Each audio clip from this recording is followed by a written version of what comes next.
ومن الناس من يقول آمنا بالله وباليوم الآخر وما هم بمؤمنين۔ اور لوگوں میں سے کچھ وہ ہیں جو کہتے ہیں کہ ہم اللہ پر اور آخرت کے دن پر ایمان لائے ہیں، حالانکہ وہ مومن نہیں ہیں۔ جیسا کہ آپ جانتے ہیں کہ اس سورت کی ابتدائی 4 آیات میں خالص مومنین کا ذکر ہے، متقین کا ذکر ہے، پھر 2 آیتیں خالص کفار کے حال کے بارے میں ذکر کی گئی ہیں۔ اب یہاں سے اللہ سبحانہ وتعالیٰ نے ان منافقین کا حال بیان کیا ہے جو بظاہر ایمان کو ظاہر کرتے ہیں لیکن اندر کفر کو چھپائے ہوئے ہوتے ہیں۔ یہ کفر اور ایمان کے درمیان لٹک رہے ہیں، نہ ادھر کے ہیں نہ ادھر کے ہیں۔ ان لوگوں کا معاملہ چونکہ بہت مشتبہ ہوتا ہے، مشکوک ہوتا ہے، اس لیے ان کے بارے میں زیادہ تفصیل کے ساتھ بتایا جا رہا ہے تاکہ لوگ ان کو پہچان جائیں۔ فرمایا وَمِنَ النَّاسِ مَن يَقُولُ، اور لوگوں میں سے کوئی ایسا بھی ہے جو کہتا ہے۔ وَمِنَ النَّاسِ، الناس کا لفظ وہ ہے جس کا کوئی واحد نہیں ہوتا، کوئی مفرد نہیں ہوتا۔ ایسے الفاظ کو الفاظ الجموع کہا جاتا ہے، جمع سے جموع۔ جیسے قوم کا کوئی مفرد نہیں، حالانکہ قوم میں بہت سے لوگ ہوتے ہیں، تو ایسے الفاظ کو الفاظ الجموع کہتے ہیں۔ تو مراد یہاں ہے لوگ، تو لوگوں میں سے من یقولو جو کہتے ہیں۔ اب یہ کن لوگوں کی طرف اشارہ ہے؟ منافقین کی طرف۔ منافقین کو الناس کہا گیا ہے، یعنی پچھلے گروہ تو واضح ہیں، مومن ہیں اور کافر ہیں، اور یہاں پر کون ہے؟ منافق۔ کہ لوگوں میں سے کچھ ایسے لوگ ہیں یعنی منافق ہیں، اور ان کو الناس کہہ کے ان کی شان کو گھٹایا گیا ہے، یعنی یہ ایسے لوگ ہیں جن کے اندر نہ دائیں ہاتھ والوں کے اوصاف ہیں نہ بائیں ہاتھ والوں کے، بلکہ بیچ میں لٹک رہے ہیں۔ کیوں؟ اس لیے کہ من یقولو جو کہتے ہیں آمنا باللہ وبالیوم الآخر، ہم اللہ پر ایمان لائے اور آخری دن پر ایمان لائے، یعنی جو اپنی زبان سے یہ ظاہر کرتے ہیں کہ ہم ایمان والے ہیں، بس منہ سے بولتے ہیں، دل سے نہیں کہتے، یقین سے نہیں کہتے، ان کا ایمان حقیقی ایمان نہیں ہے۔ ایمان کی ڈیفینیشن پیچھے آپ کو بتائی گئی تھی، کیا؟ دل میں پورا یقین، تصدیق، زبان سے اقرار اور عمل سے اظہار، ٹھیک ہے، یعنی دل میں عقیدہ رکھنا، زبان سے اقرار کرنا اور اعضاء سے عمل کر کے دکھانا۔ تو ایمان میں نیت، قول اور عمل سب کچھ شامل ہے۔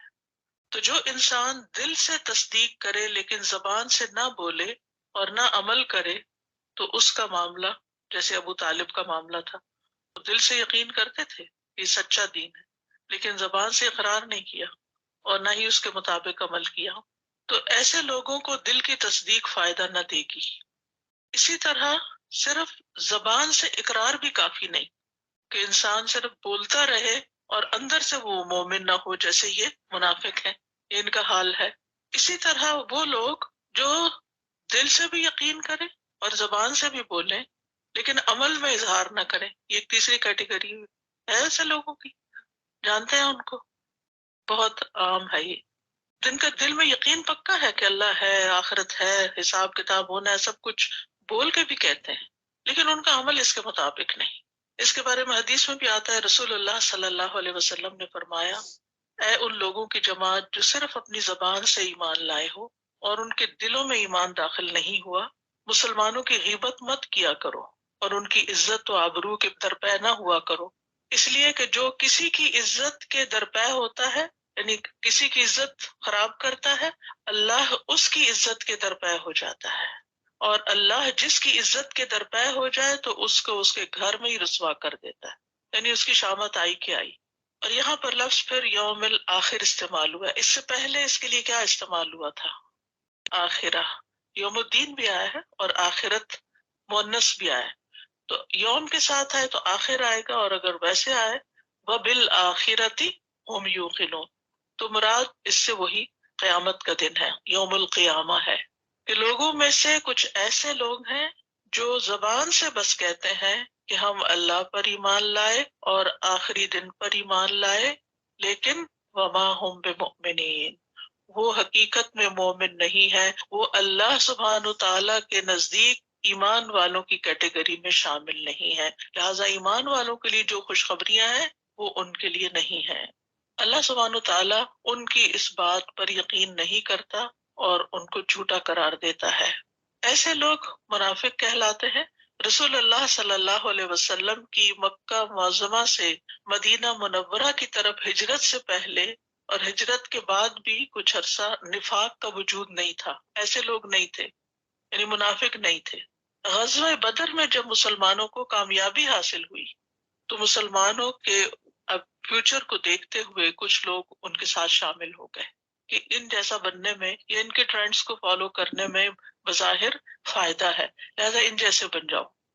تو ان لوگوں نے حقیقی طور پر اسلام قبول نہیں کیا تھا، اندر سے مسلمان نہیں تھے، لیکن لوگوں کے یا تو خوف کی وجہ سے یا کچھ فائدے حاصل کرنے کے لیے یا مسلمانوں کی ترقی اور آئندہ کی شان و شوکت کو دیکھتے ہوئے یا اپنے جان و مال کو محفوظ کرنے کے لیے انہوں نے اسلام کا اظہار کر دیا کہ ہم بھی مسلمان ہیں۔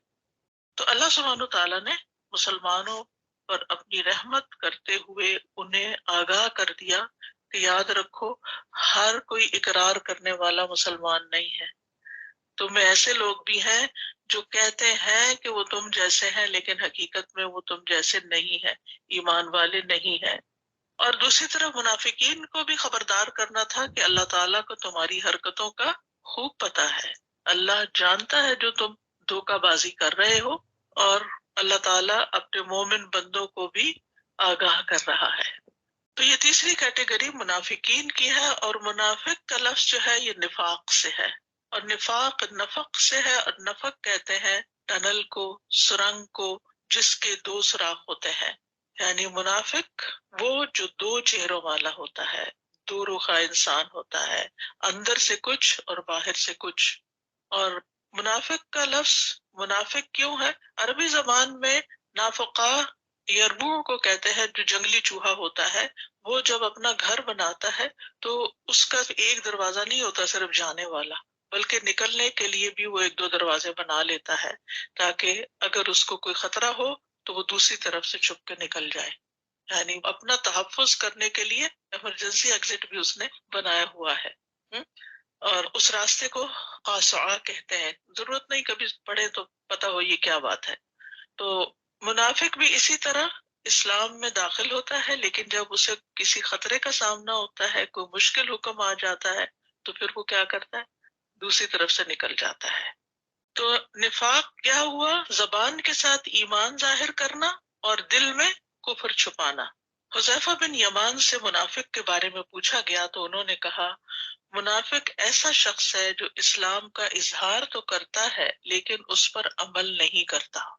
نفاق کی دو قسمیں ہیں، ایک ہے اعتقادی نفاق اور ایک ہے عملی نفاق، ٹھیک ہے؟ ایک ہے نفاق اکبر کہہ لیں اور ایک ہے نفاق اصغر۔ جیسے کفر کی دو قسمیں پڑھی تھی نا آپ نے، تو کفر اکبر کیا ہے؟ اللہ کو نہ ماننا اور ایمان کے جتنے تقاضے ان میں سے کسی کا انکار کر دینا۔ اور کفر اصغر کیا ہے؟ کہ جو کرنے کو کہا گیا وہ نہ کرنا، جن سے روکا گیا اس کا انکار کر دینا، نہ رکنا، عمل سے انکار کرنا، عملی کفر ہوتا ہے۔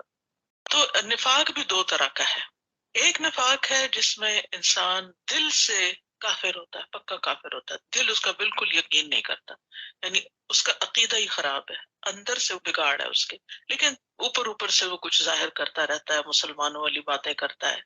ایسا نفاق جو ہے یہ اصل نفاق ہے، اور یہ بہت خطرناک ہے، اور اس کا انجام بھی بہت خطرناک ہے۔ ان المنافقین فی الدرک الاسفل من النار، ایسے لوگ جہنم کے سب سے نچلے گڑھے میں ہوں گے۔ اعتقادی منافق کی کچھ علامتیں ہوتی ہیں، جیسے رسول اللہ صلی اللہ علیہ وسلم کی لائی ہوئی شریعت کے کچھ حصوں کی تکذیب کرنا، اس کو جھٹلا دینا، اس آیت کو میں نہیں مانتا، اس چیز کو میں نہیں مانتا۔ رسول اللہ صلی اللہ علیہ وسلم سے بغض رکھنا، آپ کی لائی ہوئی شریعت سے بغض رکھنا، آپ کے دین کے نقصان پہ خوش ہونا، دین کے دشمنوں کی کامیابی کو پسند کرنا۔ دوسرا ہوتا ہے عملی نفاق۔ عملی نفاق کو نفاق اصغر بھی کہا جاتا ہے، نفاق اصغر، عمل کا نفاق۔ یہ انسان کو ملت سے باہر نہیں نکالتا، یعنی رہتا وہ امت میں ہی ہے، مگر ہے یہ بہت بڑا جرم اور گناہ۔ عملی نفاق یہ ہوتا ہے کہ انسان اپنی ظاہری حالت کو نیک ظاہر کرے کہ میں بڑا نیک ہوں، لیکن دل میں اس کے وہ نیکی نہ ہو، دل سے نیکی نہ کرے، دل کی حالت مختلف ہو۔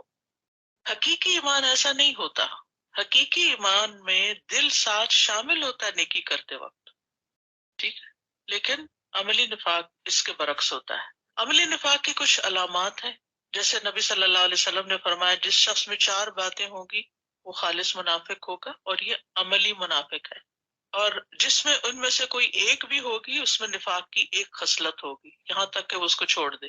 نمبر 1، جب اس کے پاس امانت رکھی جائے تو وہ خیانت کرے۔ نمبر 2، جب بات کرے تو جھوٹ بولے۔ نمبر 3، جب وعدہ کرے تو خلاف ورزی کرے۔ اور نمبر 4، جب جھگڑا کرے تو گالی گلوچ کرے، بےہودہ باتیں کرے۔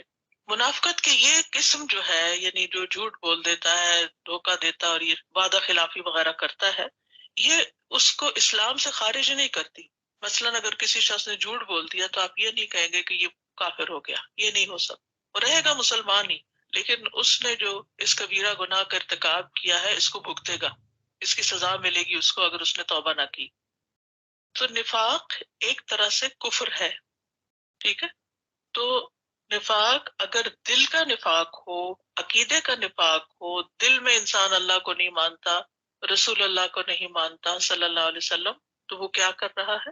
کفر کر رہا ہے۔ اور اسی طرح یہ بھی کہا جاتا ہے کہ منافق جو ہے وہ کافر سے بھی بدتر ہے۔ کیوں؟ کیونکہ وہ چھپا دشمن ہے، اور اس کا انجام بھی اسی لیے کفار کے انجام سے بھی زیادہ برا ہے۔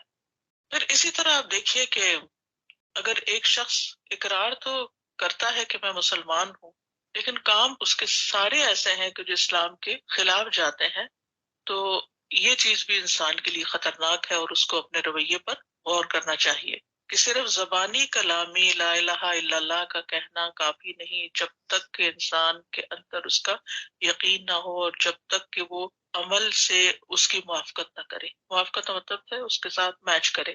تو اس آیت سے جو باتیں ہمیں پتہ چلتی ہیں، نمبر 1، اپنے آپ کو مومن کہنے والے کے لیے ضروری نہیں کہ وہ مومنین میں سے ہی ہو، ٹھیک ہے۔ پھر یہ کہ دل کے پکے یقین کے بغیر صرف زبانی یا ظاہری اسلام قبول کرنا فائدہ نہیں دے گا، دل کا یقین بہت ضروری ہے۔ اور پھر اگر انسان ایسی چیز کا دعویٰ کر رہا ہے جو اس کے عمل میں نہیں، تو یہ منافقین کی مشابہت ہے۔ واضح؟ خلاصہ کیا ہے؟ صرف زبان سے اقرار کرنا کافی نہیں، ایمان اصل میں دل کے پورے یقین، زبان کے اقرار اور عمل کی موافقت کا نام۔ اگر کسی کے اندر دل میں یقین ہے کہ اللہ ہے اور یہ دین سچا ہے، لیکن عمل میں کوتاہی ہے اس کے، تو وہ بارڈر لائن پہ کھڑا ہے، خطرے میں ہے، اس کو اپنی اصلاح کرنے کی ضرورت ہے۔ کیا علامات ہیں ان کی؟ يخادعون الله والذين آمنوا وما يخدعون إلا أنفسهم وما يشعرون۔ وہ اللہ کو دھوکہ دیتے ہیں اور ان لوگوں کو جو ایمان لائے، حالانکہ وہ اپنے آپ ہی کو دھوکہ دے رہے ہیں اور وہ اس کا شعور بھی نہیں رکھتے۔ اس آیت میں منافقین کی غلط فہمی کی طرف اشارہ ہے کہ وہ دل میں کفر چھپاتے اور ایمان کا دعویٰ کرتے ہیں اور سمجھتے ہیں کہ ہم اللہ اور ایمان والوں کو دھوکہ دینے میں کامیاب ہو گئے ہیں، حالانکہ دیکھا جائے تو دھوکہ خود ان کے اپنے ساتھ ہو رہا ہے کہ دنیا میں انہیں مسلمان قرار دیا گیا، انہیں مسلمانوں والے فائدے حاصل ہوئے، مگر آخرت میں وہ آگ کے سب سے نچلے درجے میں ہوں گے۔ تو یخادعون کیا ہے؟ خداع سے ہے۔ خداع کس کو کہتے ہیں؟ دھوکے کو۔ اس کا لفظی معنی ہوتا ہے چھپانا، مبہم رکھنا، معاملہ گول مول رکھنا۔ خدعہ کا مطلب ہوتا ہے اس نے دھوکہ دیا اور ایسے مکروہ کام کا ارادہ کیا جسے دوسرا شخص نہیں جانتا۔ خداع کہتے ہیں دوسروں کے سامنے کسی ایسے کام کو ظاہر کرنا جو اس کے باطن کی، اس کی حقیقت کے خلاف ہو۔ دھوکہ دینے والا شخص جس کو دھوکہ دیتا ہے اس کے سامنے زبان سے جو کچھ ظاہر ہے اس کے خلاف اپنے دل میں کچھ اور مقصد چھپائے ہوئے ہوتا ہے۔ یہی دھوکہ ہوتا ہے نا، یعنی اندر کچھ اور چھپایا ہوا ہے، اوپر اوپر سے کچھ اور کہہ رہا ہے تاکہ وہ اس سے اپنا مقصد حاصل کر سکے۔ یعنی کسی کے پاس بڑا خیر خواہ بن کے جانا جبکہ اندر نیت کچھ اور ہے، کسی کو بتانا میں تو تمہارے فائدے کے لیے یہ کہہ رہا ہوں، جبکہ فائدہ اس کا اپنا ہو. یعنی وہ اللہ کو دھوکہ دیتے ہیں، یعنی ظاہری طور پر لا الہ الا اللہ کہہ کے یہ سمجھتے ہیں کہ وہ اپنے جان اور مال بچا لیں گے. کیا کوئی اللہ کو دھوکہ دینے میں کامیاب ہو سکتا ہے؟ نہیں ہو سکتا. لیکن یہ ان کا اپنا خیال ہے کہ وہ اللہ کو بھی راضی کر لیں گے، کیونکہ لا الہ الا اللہ کہہ دیا، کیونکہ اللہ تعالیٰ پر تو حال مخفی نہیں کسی کا بھی. تو حسن بصری کہتے ہیں اس کا معنی ہے اللہ کے رسول کو دھوکہ دیتے ہیں، یعنی وہ کہتے ہیں کہ اس میں رسول کا لفظ محذوف ہے، یعنی یخادعون رسول اللہ، کیونکہ اللہ کو تو کوئی دھوکہ دے ہی نہیں سکتا. یہ ایک دوسری تفسیر ہے. جیسے رسول اللہ صلی اللہ علیہ وسلم کی نافرمانی اللہ کی نافرمانی ہے اور آپ کی اطاعت اللہ کی اطاعت ہے، دونوں لازم و ملزوم ہیں. اسی طرح رسول اللہ صلی اللہ علیہ وسلم کو دھوکہ دینا ایسا ہے جیسے اللہ کو دھوکہ دینا ہے. والذین آمنوا، اور ان لوگوں کو دھوکہ دیتے ہیں جو ایمان لائے ہیں، ایمان والوں کے ساتھ یعنی مسلمانوں کے ساتھ، کیونکہ ان کو ظاہر کرتے ہیں مسلمان ہیں حالانکہ مسلمان ہیں نہیں. کیوں ظاہر کرتے ہیں؟ فائدے اٹھانے کے لیے، جبکہ دل میں مقصد کچھ اور ہے. وما یخدعون الا انفسهم وما یشعرون، حالانکہ نہیں وہ دھوکہ دیتے مگر اپنے آپ کو ہی، اور وہ شعور بھی نہیں رکھتے، ان کو یہ سمجھ بھی نہیں کہ وہ کس کا نقصان کر رہے ہیں. یعنی اپنے آپ کو جھوٹی امیدیں دلاتے رہتے ہیں، یعنی ان کو یہ احساس بھی نہیں، ان کی سوچ میں بھی یہ بات نہیں آتی کہ یہ دھوکہ جو ہم دے رہے ہیں اندر باہر کا فرق کر کے، یہ کتنا خطرناک کام ہے اور یہ کس کے ساتھ ہم کر رہے ہیں. جو شعور ہوتا ہے نا، یہ احساس کرنا ہونا، کسی چیز کو پرسیو ہی نہ کرنا، سمجھ کے ہی نہ دینا، کیونکہ اللہ سبحانہ و تعالیٰ تو عالم الغیب ہے، وہ تو دلوں کا حال بھی جانتا ہے. تو یہ کیسے ہو سکتا ہے کہ تمہارا کفر اللہ سے چھپ جائے؟ تو وہ اتنے لا علم، اتنے بے خبر، اتنے بے سمجھ، اتنے بے وقوف ہیں کہ وہ اس حقیقت اور اس بات کو ہی نہیں سمجھتے. اس سے بڑا جاہل کون ہوگا کہ جو اتنی سی بات نہ سمجھ سکے کہ میرا سب کچھ اللہ کے سامنے ظاہر بھی اور باطن بھی. اور پھر ایمان والوں کو جو دھوکہ دیتا ہے وہ بھی بڑے خطرے میں ہے، کیونکہ جو اللہ کا ولی ہوتا ہے نا، اس کے ساتھ جو دھوکہ کرتا ہے، اس کو جو کوئی نقصان دیتا ہے، اس کو جو کوئی تکلیف دیتا ہے، اللہ تعالیٰ خود اس سے نبٹ لیتا ہے. ایک حدیث میں آتا ہے نا کہ من آذى لی ولیا فقد آذنتہ بالحرب، جو میرے کسی ولی کو اذیت دیتا ہے میں اس کے خلاف اعلان جنگ کرتا ہوں، میں اس کی شامت لے آؤں گا. یعنی نہ تو اللہ تعالیٰ کو نقصان ہے، نہ ایمان والوں کا کوئی نقصان ہے، نقصان سراسر اپنا ہے. اور اگر انسان دیکھے تو حقیقت بھی یہی ہے کہ جب انسان چھپ کے ایسی کچھ حرکتیں کرتا ہے جو دین کے خلاف جاتی ہیں یا سچے ایمان والوں کے خلاف جاتی ہیں، تو وہ ساری کوششیں خود انسان کے خلاف پلٹتی، انسان کے اپنے اوپر آتی، اس کا وبال اسی پہ پڑتا ہے. تو اس آیت سے یہ بات پتہ چلتی ہے کہ دھوکہ دینا نفاق کی علامت ہے، منافق ہونے کی علامت ہے. دھوکہ دینے والا خود کو دھوکہ دیتا ہے اور اپنے آپ کو بے وقوف بنائے ہوئے ہوتا ہے، اور دھوکہ دینے والا دراصل اللہ کو پہچانتا نہیں، اللہ کی عظمت کو نہیں جانتا، اللہ کی صفات کو نہیں جانتا. کیونکہ اگر وہ اللہ کو پہچانتا ہوتا نا کہ اللہ تعالیٰ عالم الغیب والشہادہ ہے تو وہ کبھی ایسا نہ کرتا. في قلوبهم مرض فزادهم الله مرضا ولهم عذاب أليم بما كانوا يكذبون. ان کے دلوں میں ایک مرض ہے تو اللہ نے ان کے مرض کو اور زیادہ کر دیا، اور ان کے لیے دردناک عذاب ہے کیونکہ وہ جھوٹ بولا کرتے تھے. اس آیت میں اللہ تعالیٰ نے ان کے دھوکہ دینے کی وجہ بتا دی ہے کہ وہ ایسا کیوں کر رہے ہیں، اس کے پیچھے ریزن کیا ہے. فرمایا کہ یہاں ان کے دلوں میں ایک بیماری ہے، ایک مرض ہے جس کی وجہ سے وہ سوچنے سمجھنے کے قابل نہیں ہے. اور وہ بیماری کیا ہے؟ شک و شبہ کی بیماری ہے، بے یقینی کی بیماری ہے، دنیا کی محبت کی بیماری ہے. جس طرح بیماری سے بدن کمزور ہو جاتا ہے، جیسے کہا جاتا ہے کہ ایک دن کا بخار 40 دن کی کمزوری لاتا ہے، کہنے کو کہا جاتا ہے، حقیقت اللہ جانتا ہے. لیکن کسی بھی بیماری سے آپ اٹھتے ہیں تو بعض اوقات بیماری کا عرصہ جو ہوتا ہے وہ بہت تھوڑا ہوتا ہے، ایک جھٹکا ہی آتا ہے، لیکن ریکوری کا عرصہ لمبا ہوتا ہے. ٹھیک ہے، تو بیماری بہرحال انسان کو کمزور کر دیتی، ویک کر دیتی ہے، اور خاص طور پر اگر انسان اس کا علاج نہ کرائے تو وہ مرض بڑھتا چلا جاتا ہے.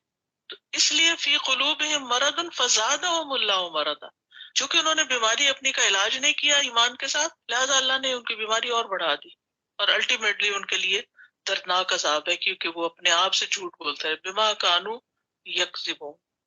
تو یاد رکھیے قرآن مجید سے پتہ چلتا ہے کہ دل کی بیماریاں دو طرح کی ہیں، ایک ہے شکوک و شبہات کی بیماریاں، اور دوسری ہے شہوات کی. شہوت کہتے ہیں خواہش کو، خواہشات، اور خاص طور پر جنسی خواہشات. تو دل کو دو قسم کے امراض لاحق ہوتے ہیں، ایک ہے مرض الشبہ، شک و شبہ، اور دوسرا ہے مرض الشہوہ. تو شک یعنی ان کا جو ایمان ہے نا، دل کا جو یقین ہے وہ پورے یقین میں نہیں بدلا، دل ان کا تصدیق نہیں کرتا، دین کو سچا نہیں سمجھتا، پکا یقین نہیں ہے ان کا، وہ بالآخرت ہم یوقنون نہیں ہے، وہ بس ہاں پتہ ہے آخرت آئے گی، یقین کوئی نہیں. تو جب یقین نہیں ہوتا تو پھر انسان کا عمل بھی نہیں بدلتا. کسی بھی چیز کے بارے میں جب انسان کا یقین ڈھیلا ہوتا ہے تو پھر عمل بھی اتنا ہی ڈھیلا ہوتا ہے. مثلاً آپ کو معلوم ہو کہ جی یہ دوا پینے سے میرا بخار اتر جائے گا، اور آپ کو پکا یقین ہو تو آپ کیا کرتے ہیں؟ کڑوی دوا بھی پی لیتے ہیں شفا کے لیے. اور اگر آپ کا شک ہو بس یہ پتہ نہیں ڈاکٹر نے میری بات بھی صحیح نہیں سنی تھی، پتہ نہیں ٹھیک ہے دوا کے نہیں، پتہ نہیں اس کے کوئی سائیڈ ایفیکٹس نہ ہو، تو انسان کیا کہتا ہے میرا خیال ہے بہتر ہے میں دوا نہ ہی لوں. فرق آ گیا نا. تو بیماری کیا ہے؟ شک و شبہ کی، یعنی دین کو سچا نہیں سمجھتے، جو کچھ قرآن و سنت میں کہا گیا اس کے اوپر پورا ایمان نہیں ہے کہ یہ جو کہا گیا ویسا ہی ہے، ایسا ہوگا. اور دوسری طرف شہوت میں زنا، فواحش، گناہوں سے محبت، یہ سب شہوات کے مرض ہیں. تو مطلب یہ ہے کہ ان کے دلوں میں یہ خرابیاں ہیں، اور ساتھ ہی دنیا کی ایسی محبت ہے کہ انہیں دنیا کی رنگینیوں میں خوشی حاصل ہوتی ہے، دنیا سے محبت کرتے ہیں، آخرت کا ذکر بھی نہیں سننا چاہتے، آخرت کی بات نہیں کرنا چاہتے، آخرت کی طرف ان کی کوئی توجہ نہیں ہے. اب جو شخص دنیا سے محبت کرتا اور ہر وقت دنیا کے پیچھے دوڑ رہا ہو تو نتیجہ کیا ہوگا؟ وہ پھر وہی کام کرے گا جو اس کی دنیا میں فائدہ دیتے ہیں. اس لیے یہ اسلام کا اظہار بھی منافق کیوں کرتے تھے؟ دنیا کے فائدوں کے لیے، کہ ہمیں کچھ مال غنیمت مل جائے. جب انہوں نے دیکھا کہ بدر سے مال غنیمت ملا ہے، 70 قیدی ان کے ہاتھ آئے ہیں، اور وہ لوگوں میں تقسیم ہو جائیں گے تو لوگوں کے تو مزے ہو جائیں گے، تو چلو ہم بھی مسلمان ہوتے ہیں، آئندہ کسی جنگ میں یہ ہوگا تو ان کے ساتھ ملیں گے تو ہمیں بھی کچھ مال حاصل ہو جائے. تو ان کا اسلام بھی دنیاوی فائدوں کی خاطر، وہ دین کا نام بھی دنیا کی خاطر لیتے تھے. فزادہم اللہ مرضا، تو اللہ نے ان کو ان کے نفسوں کے حوالے کر دیا، اور ان کی دنیا کی پریشانیاں ان پہ جمع کر دی، اور اب ان کو دنیا کی پریشانیوں نے اتنا گھیر لیا ہے کہ وہ دین کے لیے وقت ہی نہیں نکال سکتے. چونکہ دنیا کی محبت میں اضافہ ہوا لہذا دنیا کے پیچھے بھاگے، دنیا کے کام زیادہ ہوئے، جب کام اور مصروفیت زیادہ ہوئی تو اب دین کے لیے وقت نکالنا مشکل ہو گیا. اور یہ اللہ تعالیٰ کی سنت ہے، چاہے جسمانی بیماری ہو چاہے دل کی بیماری ہو، اگر انسان علاج نہیں کرتا تو بیماری بڑھ جاتی ہے، اور ویسے بھی ایک بیماری سے دوسری بیماری پیدا ہونے لگتی ہے. قرآن مجید کے ایک دوسرے مقام سے بھی ہمیں پتہ چلتا ہے کہ جب قرآن کی کوئی صورت نازل ہوتی ہے تو جو ایمان والے ہوتے ہیں فَأَمَّا الَّذِينَ آمَنُوا فَزَادَتْهُمْ ایمانا، ہر نئی صورت سے ان کے ایمان میں اضافہ ہوتا ہے. وَهُمْ يَسْتَبْشِرُونَ، اور وہ بہت خوش ہو جاتے ہیں. وَأَمَّا الَّذِينَ فِي قُلُوبِهِمْ مَرَضٌ فَزَادَتْهُمْ رِجْسًا إِلَى رِجْسِهِمْ وَمَاتُوا وَهُمْ كَافِرُونَ. اور رہے وہ لوگ جن کے دلوں میں نفاق کی بیماری ہے تو اس صورت نے ان کی نجاست میں مزید نجاست کا اضافہ کر دیا، یعنی ان کی منافقت اور بڑھ جاتی ہے، اور اس حال میں مرتے ہیں کہ وہ کافر ہوتے ہیں. لہٰذا یہاں بھی کیا بتایا گیا؟ وَلَهُمْ عَذَابٌ أَلِيمٌ بِمَا كَانُوا يَكْذِبُونَ، اور ان کے لیے دردناک عذاب ہے، یعنی آگے دردناک عذاب ہوگا کیونکہ وہ جھوٹ بولتے تھے. علیم کا لفظ علم سے، علم کہتے ہیں درد کو، یعنی درد دینے والا، بہت پینفل، اپنی قوت اور شدت کی وجہ سے. آپ دیکھیے کہ کبھی انسان کو کوئی چوٹ لگتی ہے تو بہت درد ہوتا ہے نا، اور پھر اگر مزید چوٹ لگ جائے اور مسلسل چوٹ لگائی جائے تو وہ درد بڑھ جاتا ہے.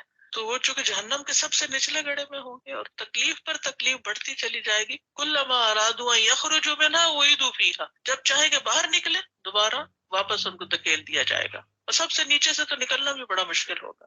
سوچ کے بھی انسان کا دل گھبرا جاتا ہے، وحشت ہونے لگتی ہے. ایک اور قرات میں اس کو یکذبون بھی پڑھا گیا ہے، یعنی حق کو جھٹلاتے تھے وہ، بما کانوا یکذبون، یعنی بار بار جب بھی حق سامنے آتا ان کا دل انکار کرتا۔ تو اس آیت سے یہ پتہ چلتا ہے کہ بیمار دل نفاق کی علامت ہے، اور بیمار دل میں کفر، منافقت، شک، دھوکہ، مکر و فریب ہوتا ہے، اور دنیا کی محبت حد سے بڑی بھی ہوتی ہے۔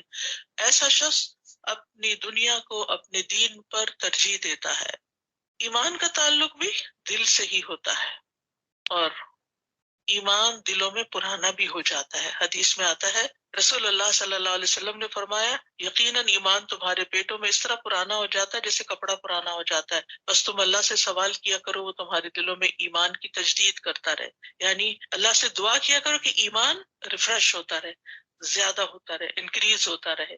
اب دیکھیے، نئے سے نیا کپڑا اگر آپ طے کر کے اس کو باکس میں بند کر کے رکھ دیں اور 10 سال بعد نکالیں، کسی نے کچھ نہیں کیا اس کو، صرف وہ رکھا رہا، اسمیل آئے گی یا گل سڑ جائے گا یا پرانا ہو جائے گا، کلر خراب ہو جائے گا، یعنی بہت سی خرابیاں اس میں پیدا ہو جاتی ہیں۔ تو اسی طرح اگر کوئی کہے میں اللہ پر ایمان لایا اور وہ اس ایمان کو ریوائیو نہیں کرتا تو کیا ہوتا ہے، وہ بھی پرانا ہو جاتا ہے۔ لہٰذا ایسے علم حاصل کرتے رہنا، مسجد میں جاتے رہنا، نمازوں کی پابندی اور وہ سارے متقین والے جو افعال ہیں وہ کرتے رہنا ایمان کو بڑھاتا رہتا، یعنی ہر روز انسان کوئی نہ کوئی ایسا کام کرے کہ ایمان اوپر جائے، کیونکہ یہ ایک جگہ ٹھہرتا نہیں ہے، یا یہ اوپر جاتا ہے یا وہ نیچے کم ہوتا ہے۔ کوئی ایسا طریقہ نہیں کہ آپ ایک جگہ پر ایمان کو بس رکھ دیں اور وہ وہیں اسٹل رہے۔ وہ کوئی ٹھوس چیز نہیں ہے کہ آپ نے بس ایسے رکھ دی، مثلا میں نے یہ گلاس یہاں رکھ دیا تو یہاں سے نہیں ہلے گا، نہیں، ایمان نیک عمل کریں گے تو اوپر جائے گا، غلط کام کریں گے تو نیچے آئے گا۔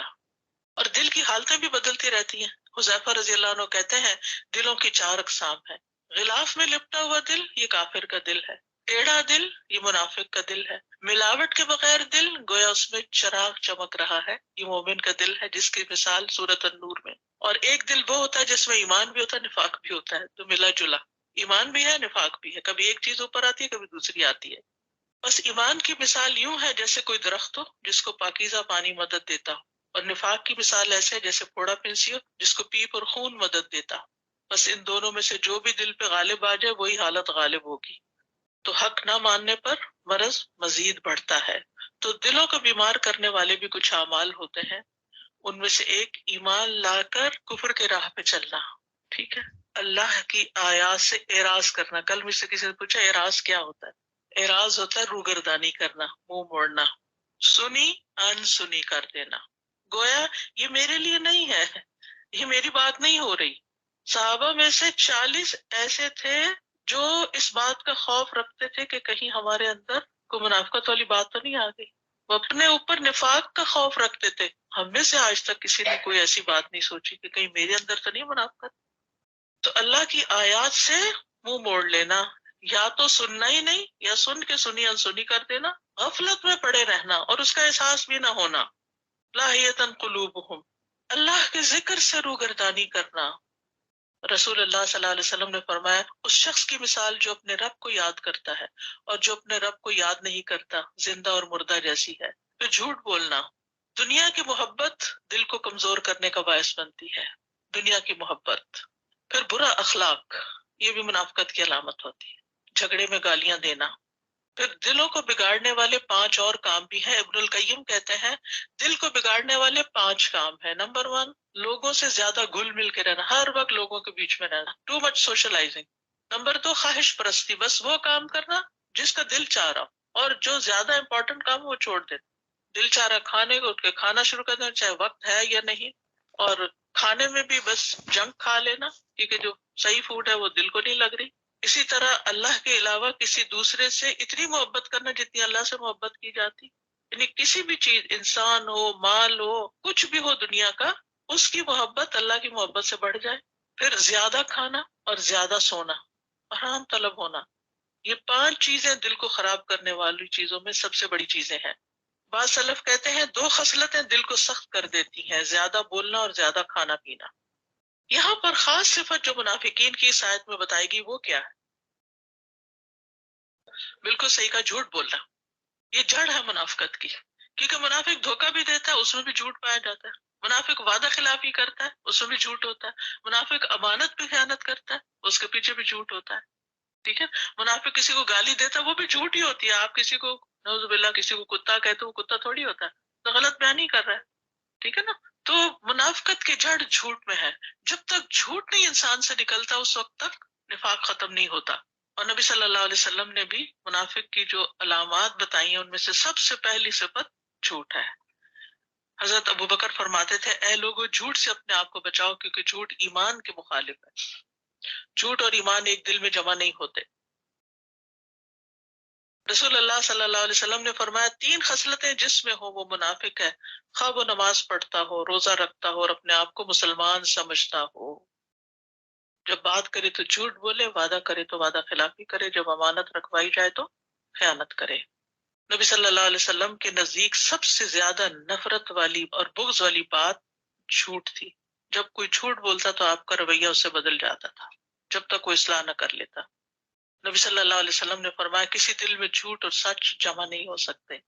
جھوٹ کی سزا دنیا میں بھی جلد مل جاتی ہے. مسلسل جھوٹ کی وجہ سے انسان اللہ کے ہاں جھوٹا لکھا جاتا ہے. مذاق میں بھی جھوٹ بولنے سے منع کیا گیا ہے. بچوں سے بھی جھوٹ بولنے سے منع کیا گیا ہے. ہمارا دین سچائی پر مبنی ہے, لہذا مومن سچا ہوتا ہے.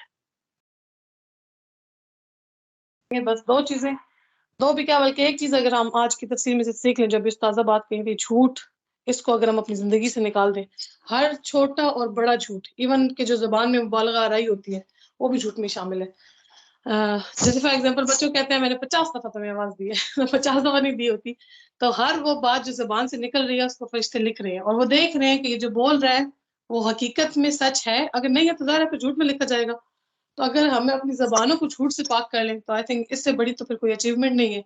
اور دوسرا جو استاذہ نے بات کی کہ ایمان جو ہے وہ آپ کے دلوں میں گھٹتا بڑھتا رہتا ہے, تو ان دونوں کے لیے بہت اچھی دعائیں ہیں. ایک دعا ہے اللہم حبب الینا الایمان وزینہ فی قلوبنا, اللہم اے اللہ حبب محبوب کر دے, محبت والا کر دے, الینا ہماری طرف, الایمان ایمان کو, اللہم حبب الینا الایمان اے اللہ ایمان کو ہمارے لیے محبوب کر دے, وزینہ فی قلوبنا اور اسے ہمارے دلوں کی زینت بنا دے. ہمارے دلوں کی زینت جو ہے وہ دنیا کی بس کپڑوں کے پیچھے بھاگنا, چیزوں کے پیچھے بھاگنا, ان سے ریاکاری اور شو آف کرنا, یہ ہمارے دلوں کی زینت نہ ہو. وزینہ فی قلوبنا ایمان کو, ایمان سے ہمارے دلوں کو مزین کر دے. وکرہ الینا الکفر والفسوق والعصیان, وکرہ اور ہمیں کراہت آئے اس چیز سے, ہماری طرف, الینا ہماری طرف, ہمیں کراہت آئے اس چیز سے, اس چیز کی طرف ہماری کراہت کر دے, کفر کی, وکرہ الینا الکفر والفسوق اور فسق کی, اللہ کی حدوں کو توڑنا, والعصیان اور نافرمانی کی. کفر, اللہ کی حدوں کو توڑنا اور نافرمانی, ان چیزوں کی ہمارے دل میں کراہت آ جائے, کیونکہ کئی دفعہ ہم اللہ کی نافرمانی کے کام بڑی خوشی سے کر رہے ہوتے ہیں نا, کہ ہم تو بڑے اچھے لگ رہے ہیں, بڑے بہترین کام کر رہے ہیں, دنیا میں اوپر جا رہے ہیں. تو ایسا نہ ہو, جب ایمان دلوں میں مزین ہوگا تو ان چیزوں کی کراہت آ جائے گی دل میں.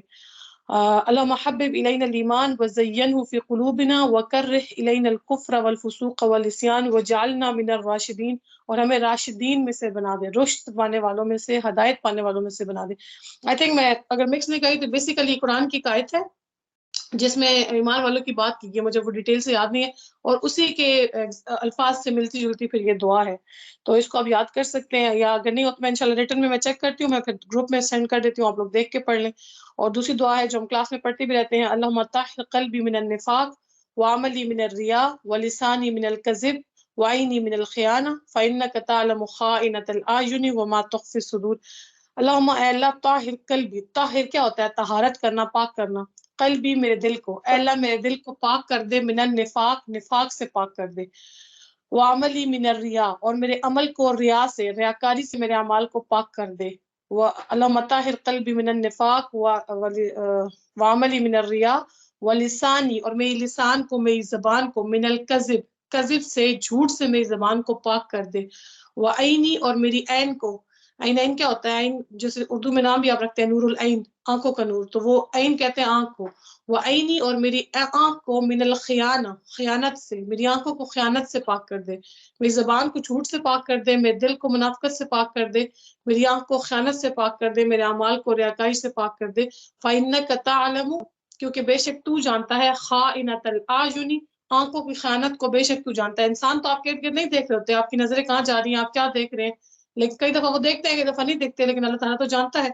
فإنک تعلم خائنۃ الاعین وما تخفی الصدور، اور جو کچھ سینے چھپاتے ہیں. تخفی کے لفظ خفیہ سے ہے، خفیہ کرنا، چھپانا. وما تخفی الصدور، جو کچھ صدور چھپاتے ہیں، سینے جو کچھ چھپاتے ہیں، اور جو آنکھیں خیانت کرتی ہیں تو ان سب کا جاننے والا ہے. منہ سے ہم کچھ بول رہے ہیں، دل میں ہمارے کیا ہے، کسی کے سامنے ہم کچھ بول رہے ہیں، اس کے جانے کے بعد ہم کیا بول رہے ہیں، اس کے منہ پہ کتنے اچھے ہیں، پیٹھ کے پیچھے کیا کر رہے ہیں، دل میں نیتیں کیا ہیں، انسانوں کو نہیں پتا. شاید کبھی کبھی تو پتہ چل بھی جاتی ہیں، جب انسان بہت زیادہ ایک چیز مسلسل کرتا رہتا ہے، منافقت کرتا رہتا ہے، تو وہ پتہ بھی چل جاتی ہیں. لیکن اگر نہیں بھی پتہ چل رہی تو اللہ تعالیٰ کو تو معلوم ہے. تو اگر جھوٹ اور منافقت یہ آپس میں بہن بھائی ہیں، ظاہر ہے منافقت ہے تو جھوٹ ہو گئی ہوگا، جھوٹ ہے تو ساتھ منافقت ہے، تو یہ اگر ہمارے اندر سے نکل جائے تو ظاہر ہے ایمان خود بخود آ جائے گا. اور اگر یہ دل میں موجود ہوں گی تو ایمان داخل نہیں ہوگا.